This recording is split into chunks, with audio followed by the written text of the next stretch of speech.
Formal incident briefings. Verified video proof. Direct accountability. Welcome to Bodycam Incident Reports. Drop the weapon! Drop it right now! Put your hands on your head!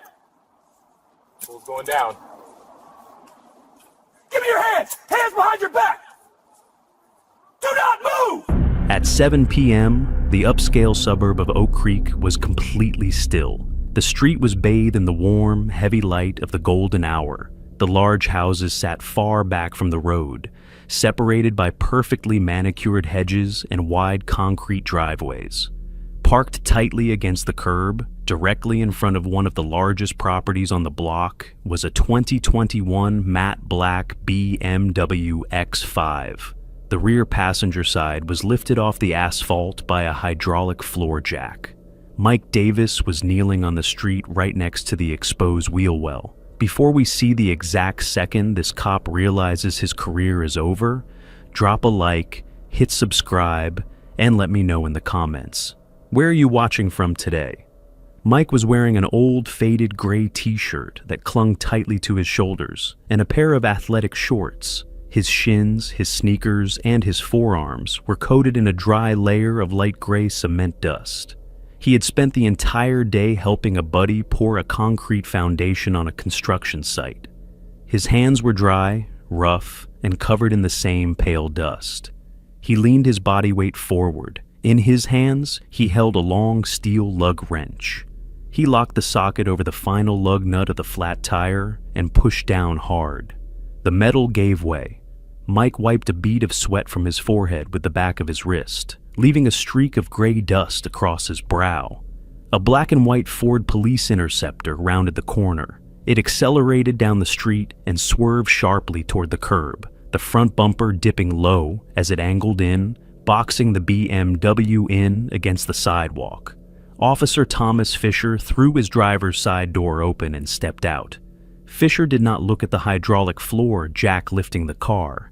He did not look at the partially removed wheel or the scattered lug nuts on the pavement. His eyes bypassed the context completely. He focused entirely on the matte black BMW, the black man in dusty clothes, and the piece of steel gripped in his hands. Fisher drew his department-issue Glock 17 from his duty holster. "Drop the weapon! Drop it right now!" Fisher shouted, the veins in his neck straining. He stepped out from behind the ballistic cover of his cruiser door, holding the Glock with both hands, aiming the barrel directly at the center of Mike's chest. "I said drop it! Put your hands on your head!" Mike Davis did not flinch. He did not step back. He did not throw his hands up in the air. His breathing remained entirely steady. His posture did not change. He kept his hands perfectly still on the metal of the lug wrench. He knew exactly what a panicked patrolman holding a firearm, with a finger resting on the trigger, looked like. He knew any sudden movement or any attempt to turn around quickly would cause the trigger to pull. Mike froze exactly where he was. Slowly, deliberately, he turned his head over his right shoulder to look at the officer. His expression was dead flat. He locked his eyes onto Fisher. He dropped his gaze to Fisher's hands, noting the white-knuckle grip and the visible trembling of the weapon. Mike did not argue. He did not try to explain. "Tools going down," Mike stated. His voice was icy, low, and perfectly controlled. He did not bend over. He simply opened his dusty fingers and let gravity take the steel lug wrench. It fell from his grip, struck the asphalt, and rolled to a stop near his boot. Fisher lunged forward. He closed the distance in 2 rapid steps, blindly holstering his weapon with one hand while reaching out aggressively with the other. He grabbed a thick handful of Mike's dusty gray t-shirt right at the back of the neck. Fisher used his forward momentum to shove Mike forward. Mike let him. He did not brace his legs. He let Fisher slam his chest and face hard against the hot, matte black quarter panel of his own BMW. The impact left a thick streak of cement dust smeared across the paint.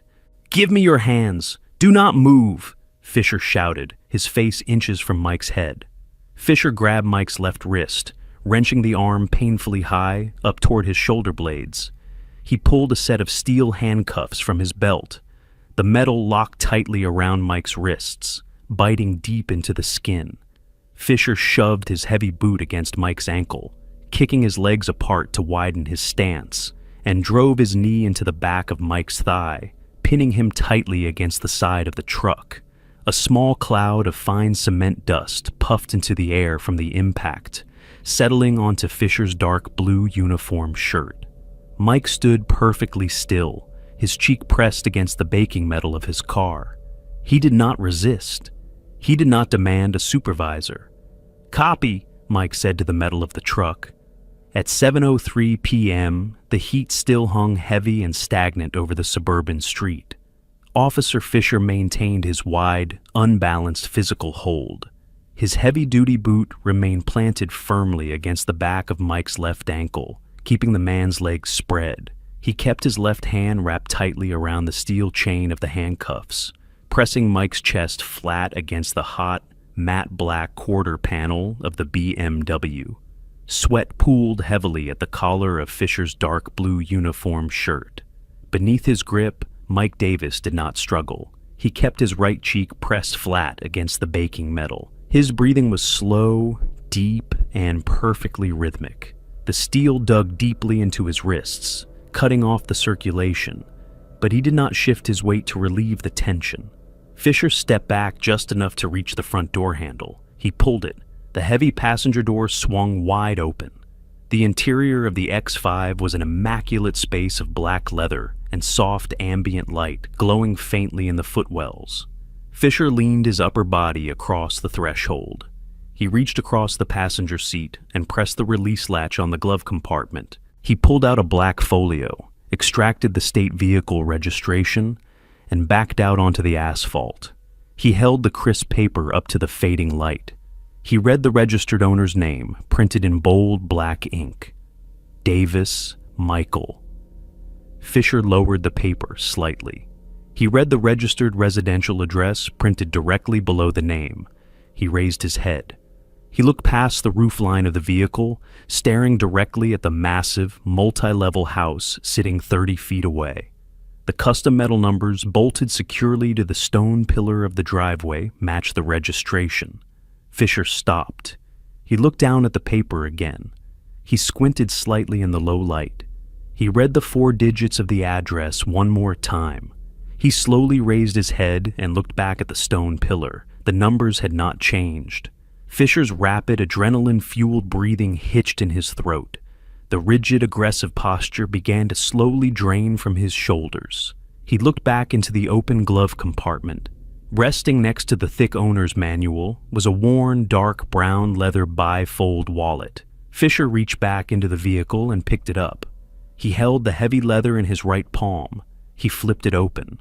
His right thumb hovered over the clear plastic window on the left side. There was no civilian driver's license. Fisher did not immediately read the text. He just stared at the rigid, solid green plastic of the Department of Defense Common Access card. His thumb rubbed the edge of the card. He looked at the rigid photograph in the center. Then, slowly, he turned his head and looked through the glass at the man currently handcuffed on the hood of the car. He looked back down at the photo. He read the bold black text printed in the designated box below the picture. Senior Chief. He read the affiliation printed below it.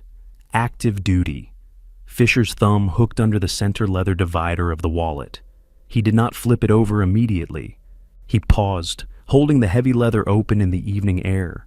Slowly, he folded the second half over.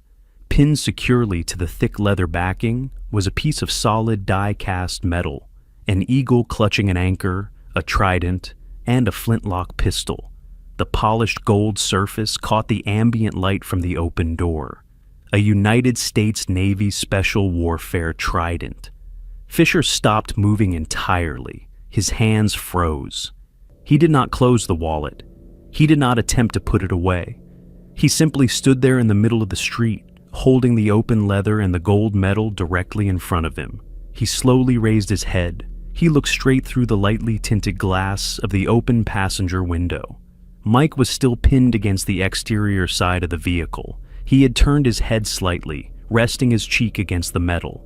He was looking directly through the glass, straight at Fisher. Mike did not blink. He did not move his head. His face was smeared with a thick streak of cement dust, and his hands were locked tightly behind his back in heavy steel, but his eyes were entirely steady. He was just looking at the patrolman. Fisher's hands began to tremble. The heavy brown leather wallet shook visibly in his grip. Fisher took a slow step backward. His boots scraped against the asphalt. He stopped. He did not break eye contact with the man on the hood. He slowly lowered his arms, letting them drop limply to his sides, the wallet still gripped in his right hand. Fisher forgot about the passenger door. He left it hanging wide open. He just stood in the street, staring at the man in the dust-covered clothes. Mike did not say a single word. He did not ask to be released from the steel cuffs. He simply kept his unblinking eyes locked on Fisher. At 7:06 p.m., the sun dipped below the roofline of the massive houses, casting long, deep shadows across the pristine asphalt of Oak Creek. Officer Fisher stood frozen in the middle of the street. His arms hung limply at his sides. His right hand still loosely gripped the heavy, dark brown leather wallet. The wallet remained open, exposing the green Department of Defense Common Access card and the polished gold Navy Special Warfare trident to the fading evening light. 30 feet away, the heavy passenger door of the matte black BMW X5 remained wide open, the soft ambient interior lights glowing against the darkening pavement. Fisher did not move to return the wallet to the glove compartment. He did not step forward to retrieve his steel handcuff keys. He simply stared at Mike Davis, completely paralyzed by the catastrophic sequence of his own actions. Pinned against the driver's side quarter panel, Mike did not shift his weight. His hands remained tightly locked in steel behind his back. The thick streak of light gray cement dust across his right cheek was pressed flat against the hot metal. His breathing remained slow, deep, and perfectly measured. He kept his unblinking gaze locked directly on the patrolman. A heavy wooden privacy gate swung open at the property directly adjacent to Mike's house. Arthur Henderson stepped out from behind the tall, manicured hedge. He was an older man, wearing a faded polo shirt and tan slacks. He held a brass garden hose nozzle in his right hand. He had been watering the massive hydrangeas lining his front porch. Henderson stopped at the edge of his perfectly edged lawn. He looked down the street. He saw the black and white police interceptor, angled aggressively against the curb. He saw the matte black BMW lifted on the red hydraulic floor jack. He saw the young patrolman standing motionless in the street with an open wallet. And he saw his neighbor, covered in construction dust, pinned against the luxury vehicle in heavy steel handcuffs. Henderson did not drop the brass nozzle. He did not pull out a cell phone to record. He did not shout across the property line. He stepped off his grass and walked onto the asphalt. His pace was slow, steady, and entirely casual. He walked the 40 feet down the curb, stopping just behind the rear bumper of the police cruiser. He looked at the officer. He looked at the heavy steel cuffs cutting into Mike's dusty wrists. He looked back up to Mike's face. "Evening, Mike," Henderson said. His voice was calm, carrying easily through the quiet neighborhood air. Mike Davis did not turn his head. He maintained his absolute, unbroken eye contact with Officer Fisher. Mike simply offered a single, slow, deliberate nod against the metal of the car. Henderson turned his attention entirely to Fisher. He looked at the patrolman's dark blue uniform shirt, noting the thick patches of gray cement dust transferred from the violent takedown. He looked at the trembling hands holding the leather wallet. "Officer," Henderson stated, keeping his tone perfectly level. Fisher flinched slightly. He dragged his eyes away from Mike and looked at the older man standing near his cruiser. Fisher opened his mouth. His jaw moved, but he did not immediately form words. I observed a suspect," Fisher started. His voice was thin, hollow, and lacked any authoritative command. "I observed a male individual matching the profile of a—" Henderson did not wait for the patrolman to finish the fabricated justification. He simply raised his left hand, pointing a single finger toward the massive stone and wood house sitting 30 feet away. "Officer, that's his house," Henderson said. Fisher stopped talking. He looked at Henderson's hand.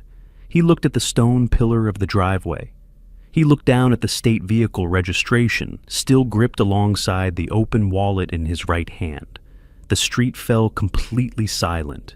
The only movement was the slow rotation of a lawn sprinkler 3 houses down. Henderson lowered his hand. He looked Fisher directly in the eyes. "He lives there."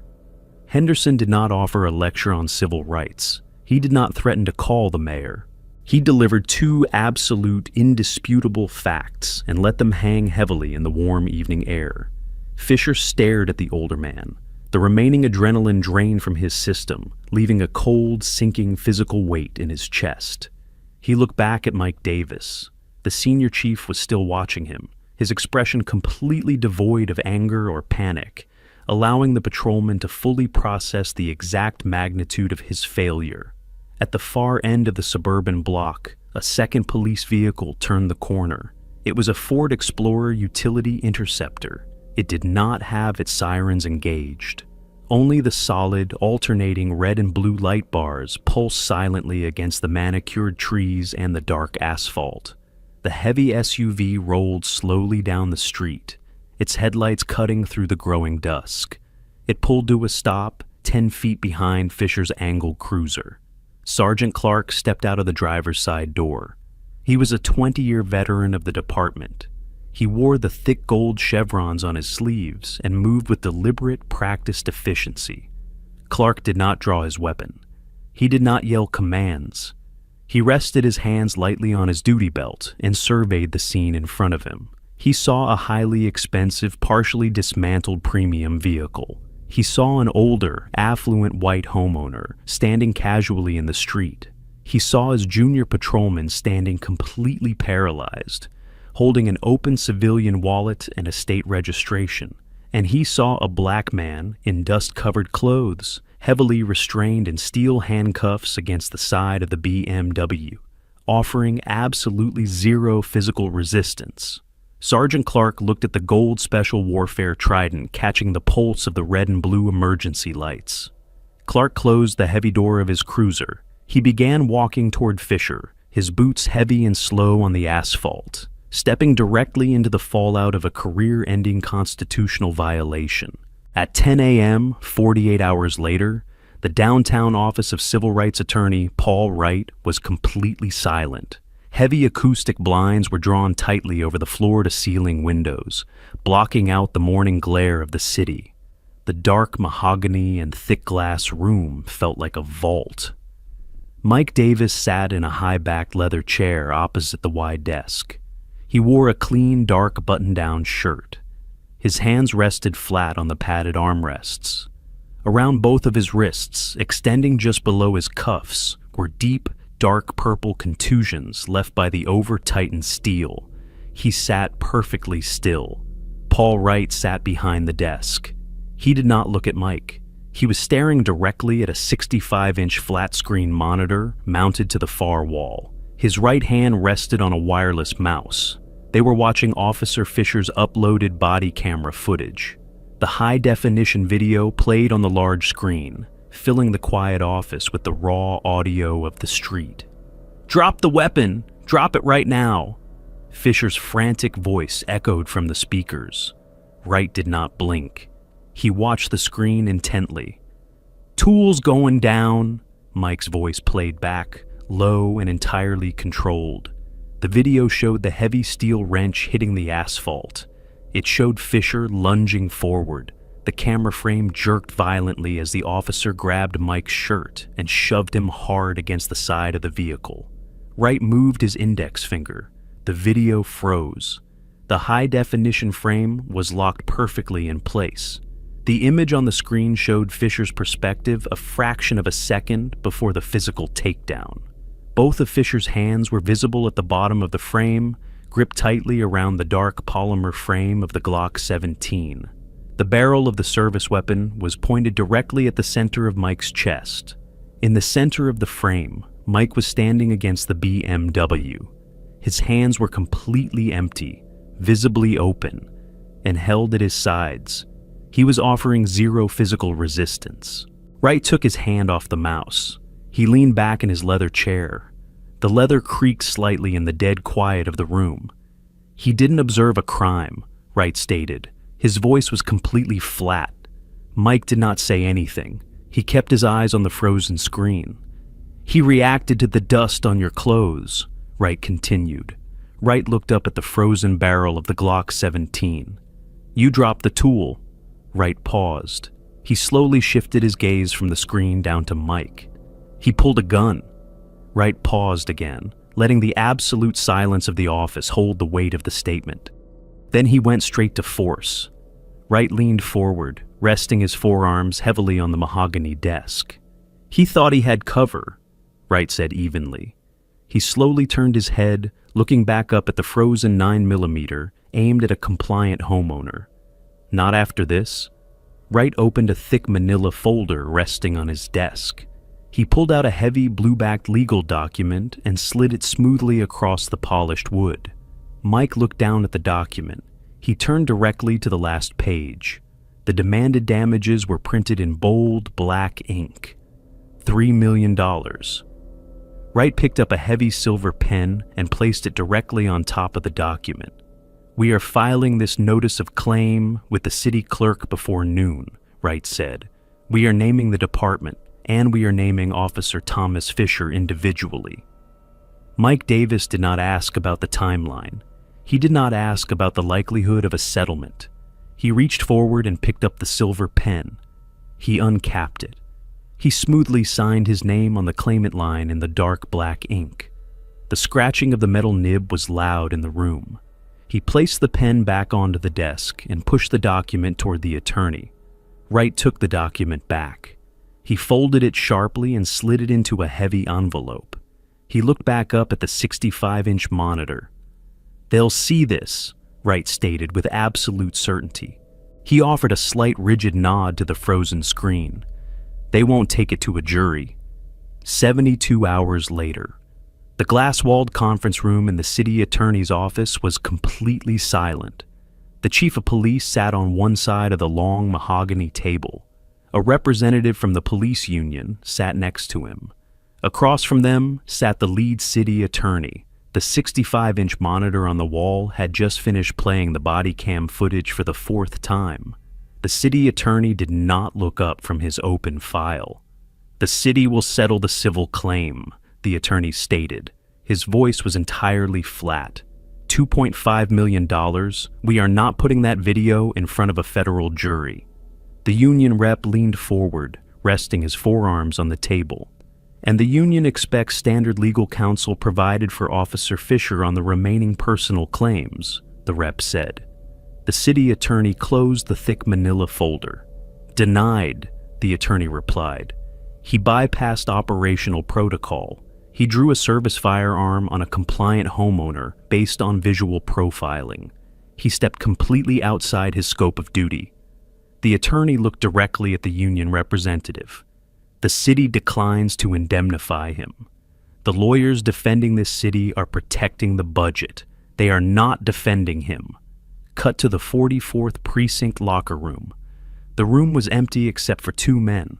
Thomas Fisher stood in front of his open metal locker. He was already dressed in civilian clothes, jeans and a plain gray shirt. A small, empty cardboard box rested on the wooden bench at his side. Captain Lewis stood blocking the exit to the hallway. He held a clipboard. He looked at Fisher with absolute freezing indifference. "Weapon," Lewis ordered. Fisher reached into his plastic lockbox. He pulled out his department-issued Glock 17. His hands moved slowly. He dropped the magazine into his palm, cleared the chamber, and placed the cold, heavy pistol onto the wooden bench. He placed the loaded magazine right next to it. "Shield," Lewis said. Fisher reached into his front pocket. His fingers trembled slightly as he pulled out the silver, star-shaped badge. He stared down at the engraved numbers. He slowly lowered his hand and placed the badge onto the wooden bench next to the gun. Lewis stepped forward. He dropped a thin manila envelope into the empty cardboard box. The The city settled the civil claim, Lewis stated. You are terminated, effective immediately. Fisher stared at the envelope. What about the punitive damages? Fisher asked. His voice was hollow. The union dropped you, Lewis cut him off. The city denied indemnification. You are personally exposed for the remainder of the civil suits and your own legal fees. Lewis stepped back, opening the heavy door to the hallway. You are on your own, Lewis said. Empty your locker and get out of my building. Cut to the exterior. A bright, crisp afternoon in Oak Creek. Mike Davis walked out the front door of his massive stone and wood house. He wore a clean, dark Henley shirt and fresh jeans. The deep purple contusions were still visible around his wrists. He walked down the wide concrete driveway. Sitting perfectly parked against the curb was the matte black 2021 BMW X5. The rear passenger tire was fully inflated and secured. Mike did not look down the street. He did not look at the spot where he had been pinned to the metal. He reached out and pulled the driver's side door handle. He stepped up into the immaculate black leather interior. He pulled the heavy door shut. Visual profiling isn't just a violation of the Constitution. It is a massive liability. Officer Fisher let his ego and his bias bypass his training, and the system did what the system always does to a liability. It cut him loose. Drop a like, hit subscribe, and I'll see you in the next breakdown. This incident file is closed. For more objective footage breakdowns, please like and subscribe. Thank you for supporting Bodycam Incident Reports.